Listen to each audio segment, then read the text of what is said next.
Hello class.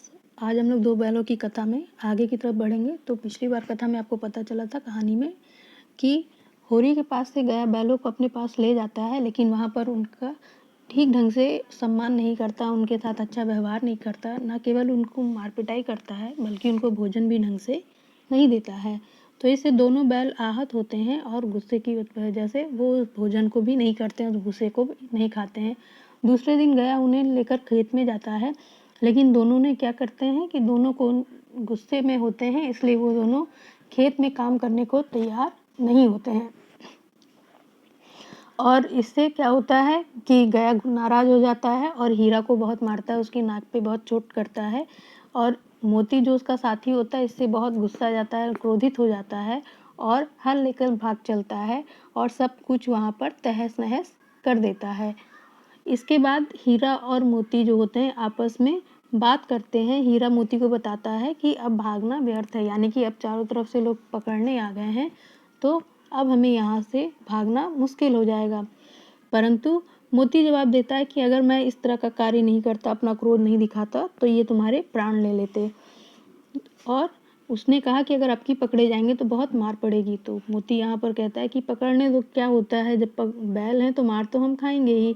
लेकिन वहाँ पर क्या होता है कि मोती कहता है कि अब की अगर कोई आएगा तो मैं उससे बदला ज़रूर लूँगा और उसको मैं मार दूँगा।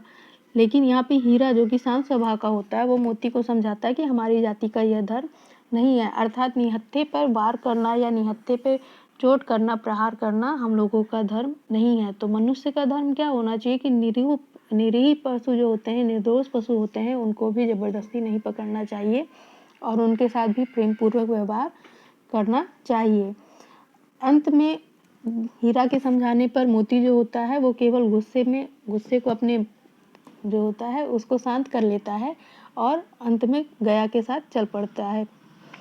लेकिन इस बार जब वो लोग घर पहुंचते हैं तो उनके साथ कोई भी मारपीट नहीं करता, क्योंकि पहले ही वो हीरा मोती के गुस्से को देख चुके होते हैं। केवल चुपचाप ले जाकर उन्हें उनके बांधने वाले स्थान पर बांध देते हैं। और इसलिए भी उन लोग की हिम्मत नहीं होती कि अगर अब की बार हम कुछ करेंगे उन लोग के साथ तो हमें भी वो लोग प्रहार कर कर घायल कर देंगे। आज फिर दोनों के सामने सूखा भूसा ही रखा गया था और दोनों चुपचाप खड़े थे। घर के लोग भोजन करने लगे, लेकिन उसी वक्त छोटी सी लड़की 2 रोटियां लेकर निकली और दोनों के मुंह में देकर चली गई। उस एक रोटी से इनकी भूख तो क्या शांत होती, पर दोनों के हृदय का मानो भोजन मिल गया। यहाँ भी किसी सज्जन का वास है। लड़की भैरों की थी, उसकी माँ मर चुकी थी, सौतेली माँ उसे मारती रहती थी, इसलिए इन बैलों से उसे एक प्रकार की आत्मीयता हो गई थी। तो यहाँ पे जिस लड़की की बात की गई थी वो वास्तविक में भैरों की ही लड़की थी, लेकिन क्या था कि उसके साथ भी यहाँ पर अच्छा व्यवहार नहीं होता था, इसीलिए वो बैलों की व्यथा को अच्छे से समझ पाती है और उनके लिए लाकर चुपके से 2 रोटी दे जाती है। इससे दोनों बैल बहुत ही प्रभावित होते हैं और उसकी प्रशंसा करते हैं।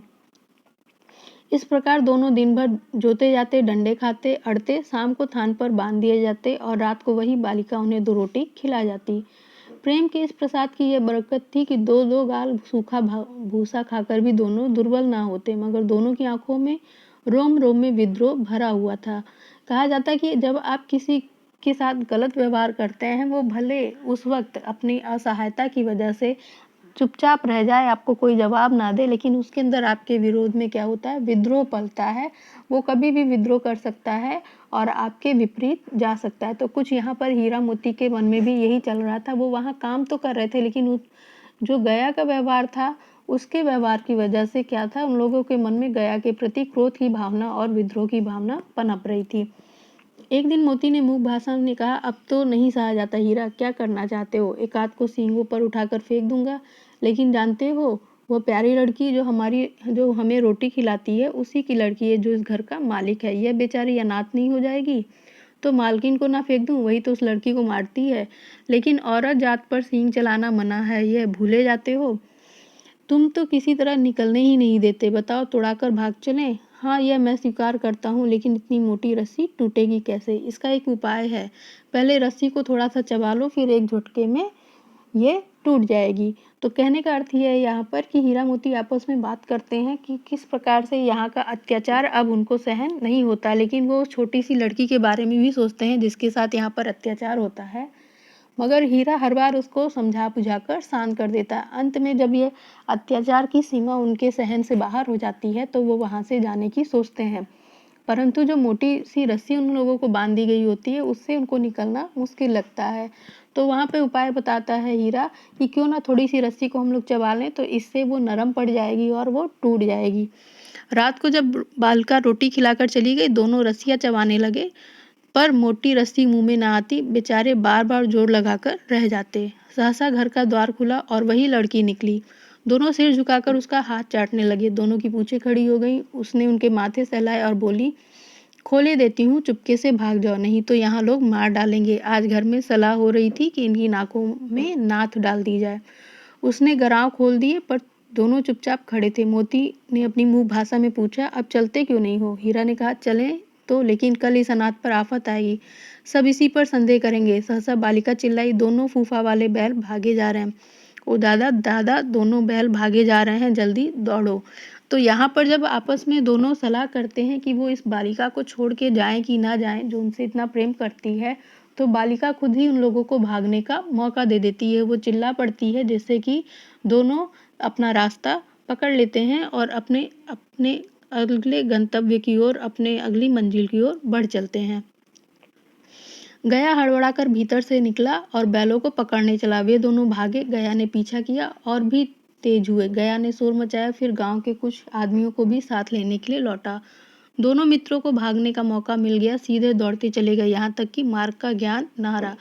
जिस परिचित मार्ग से आए थे उसका यहाँ पता न था। नए नए गांव मिलने लगे। तब दोनों एक खेत के किनारे खड़े होकर सोचने लगे, अब क्या करना चाहिए। तो इस प्रकार जब वो लोग वहाँ से भाग चलते हैं तो केवल भागते जाते हैं और उन्हें रास्ते का पता नहीं चलता है। नए नए गाँवों में पहुँचते हैं और जब एक जगह उन्हें थोड़ा सा आराम करने का मौका मिलता है, तब जाके वो लोग सोचते हैं कि अब आगे हम क्या करें। हीरा ने कहा, मालूम होता है राह भूल गए हैं, तुम भी तो बेतहाशा भागे जाए, उसी से मार गिराना था, वहीं पर उन्हें मार गिराना था। उसे मार गिराते तो दुनिया क्या कहती, वह अपना धर्म छोड़ दे, लेकिन हम अपना धर्म क्यों ना छोड़े। तो अगर बात की जाए तो पशुओं में भी अपना अपना धर्म होता है और वो लोगों की संगत में, मनुष्यों की संगत में रहकर भी धर्म की बातें सीख जाते हैं। लेकिन मनुष्य धीरे धीरे अपने धर्म को भूलता जा रहा है, अपनी मनुष्यता को भूलता जा रहा है। इस पाठ में इस बात का जिक्र बहुत ही अच्छी तरीके से किया गया है कि किस प्रकार मनुष्य केवल अपने स्वार्थ में अपने आसपास की जो प्रकृति को ही नहीं नष्ट कर रहा है, बल्कि अपने आसपास सहायक पशुओं की भी वो अच्छे से देखभाल नहीं कर रहा है। दोनों भूख से व्याकुल हो रहे थे। खेत में मटर खड़ी थी, चरने लगे। रह रहकर आहट ले लेते, पर कोई आता तो नहीं। जब पेट भर गया तो दोनों ने आज़ादी का अनुभव किया, तो मस्त होकर उछलने कूदने लगे। पहले दोनों ने डकार ली, फिर सींग मिलाए और एक दूसरे को ठेलने लगे। मोती ने हीरा को कई कदम पीछे हटा दिया, यहाँ तक कि वो खाई में गिर गया। तब उसे भी क्रोध आ गया, संभल कर उठा और फिर मोती से मिल गया। मोती ने देखा खेल में झगड़ा हुआ चाहता है, तो किनारे हट गया।